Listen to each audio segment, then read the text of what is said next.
నమస్కారం. జిల్లా సమగ్ర నివేదికకు స్వాగతం. ఈ కార్యక్రమం ద్వారా ఆయా జిల్లాల్లో అభివృద్ధి కార్యక్రమాలు, ముఖ్య ఘటనలు, పరిణామాలు ఇంకా ఇతర అంశాల గురించి తెలుసుకుంటున్నాం కదా. ప్రస్తుతం సూర్యాపేట జిల్లా నుంచి సిహెచ్ మంజుల అందుబాటులో ఉన్నారు. ఆమె ద్వారా మరిన్ని వివరాలు తెలుసుకుందాం.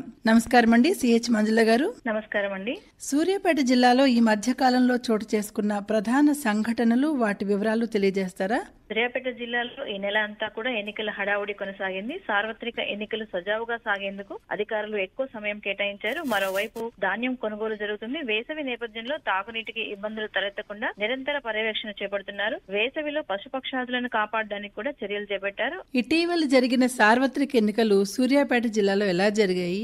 సూర్యాపేట జిల్లాలో లోక్సభ ఎన్నికలు ప్రశాంత వాతావరణంలో జరిగాయి. జిల్లాలోని సూర్యాపేట, కోదాడ, హుజూర్నగర్, నల్గొండ నియోజకవర్గ పరిధిలో ఉండగా తుంగతుర్తి మాత్రం భువనగిరి నియోజకవర్గ పరిధిలో ఉంది. దీంతో జిల్లాలో ప్రచార హడావుడి కొనసాగింది. ప్రధాన పార్టీల నాయకులు ప్రచారంలో పాల్గొన్నారు. బీజేపీ పార్టీ నుంచి చూసుకున్నట్టయితే రాజస్థాన్ సీఎం భజన్ లాల్ శర్మతో పాటు తమిళనాడు బీజేపీ అధ్యక్షులు అన్నామలై ప్రచారంలో పాల్గొన్నారు. అటు మరోవైపు బీఆర్ఎస్ నుంచి మాజీ సీఎం కె చంద్రశేఖరరావు జిల్లాలో బస్సు యాత్ర నిర్వహించారు. కాంగ్రెస్ పార్టీ నుంచి రాష్ట్ర మంత్రులు కోమటిరెడ్డి వెంకటరెడ్డి, ఉత్తమ్ కుమార్ రెడ్డి కూడా ప్రచారంలో పాల్గొన్నారు. మిగిలిన పార్టీలు స్వతంత్రుల ప్రచారం నామమాత్రంగా నిలిచింది. ప్రశాంతంగా ఎన్నికలు జరిగేందుకు అధికారులు ఎలాంటి చర్యలు తీసుకున్నారు? ఎన్నికల షెడ్యూల్ వెలువడిన నాటి నుంచి కూడా అధికారులు ప్రణాళిక ప్రకారం ముందుకు సాగారు. కొత్త ఓటర్ల నమోదు, సేకరణ, ఓటర్ తుది జాబితా పకడ్బందీగా నిర్వహించారు. సూర్యాపేట కలెక్టర్ వెంకట్రావుతో పాటు అదనపు కలెక్టర్ ప్రియాంక, డిఎస్ లత ఎప్పటికప్పుడు ఏర్పాట్లను పర్యవేక్షించారు. ఓటర్లకు ఎలాంటి ఇబ్బందులు తలెత్తకుండా అన్ని విధాలుగా చర్యలు తీసుకున్నారు. మౌలిక వసతుల కల్పనలో ప్రత్యేక శ్రద్ధ వహించారని చెప్పాలి. వేసవిని దృష్టిలో పెట్టుకుని చక్కటి ఏర్పాట్లు అయితే చేశారు. ప్రతి నియోజకవర్గంలో 5 మోడల్ పోలింగ్ కేంద్రాలు, 5 మహిళలచే నిర్వహించే పోలింగ్ కేంద్రాలతో పాటు 1 యువకులచే, మరొకటి వికలాంగులచే నిర్వహించే పోలింగ్ కేంద్రాలను కూడా ఏర్పాటు చేశారు. జిల్లాలో హుజూర్నగర్ నియోజకవర్గంలో పోలింగ్ ఎక్కువ శాతం నమోదైంది. హుజూర్నగర్ లో 76%, సూర్యాపేటలో 73%, కోదాడలో 75.15%, తుంగతుర్తిలో 74% పోలింగ్ నమోదైంది. రిజల్ట్ ఎలా ఉంది? ఓటింగ్ లో ఏమైనా ఇబ్బందులు తలెత్తాయా?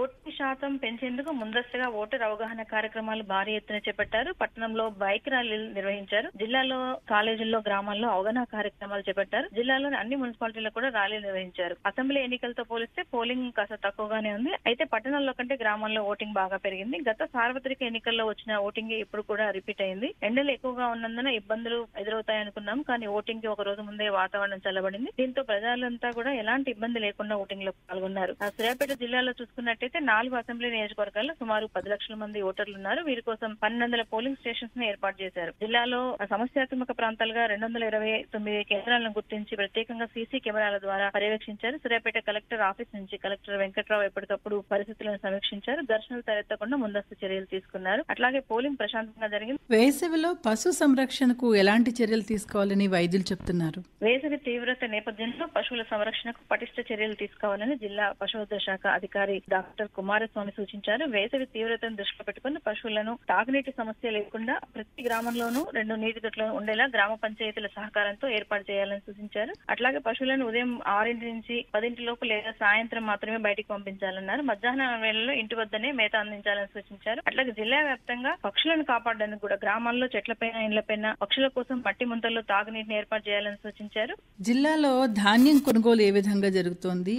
అకాల వర్షాల వల్ల ఏమైనా ఇబ్బందులు తలెత్తాయా? ఈ వివరాలు చెప్పండి. కొనుగోలు కేంద్రాల ద్వారా 31,335 మంది రైతుల నుంచి ఇప్పటి వరకు కూడా 1,84,485 మెట్రిక్ టన్నుల ధాన్యాన్ని కొనుగోలు చేశారు. అలాగే రైతులకు ఇప్పటి వరకు కూడా 225 కోట్లను చెల్లించారు. మరోవైపు అకాల వర్షాలకు ధాన్యం తడవకుండా కావాల్సిన టార్పాలిన్లను అందుబాటులో ఉంచారు. అక్కడక్కడ ధాన్యం తడిచినా కూడా రైతులు ఆందోళన చెందవద్దని, ధాన్యం చివరి గింజ వరకు కూడా కొనుగోలు చేస్తామని కలెక్టర్ హామీ ఇచ్చారు. ధన్యవాదాలు మంజుల గారు.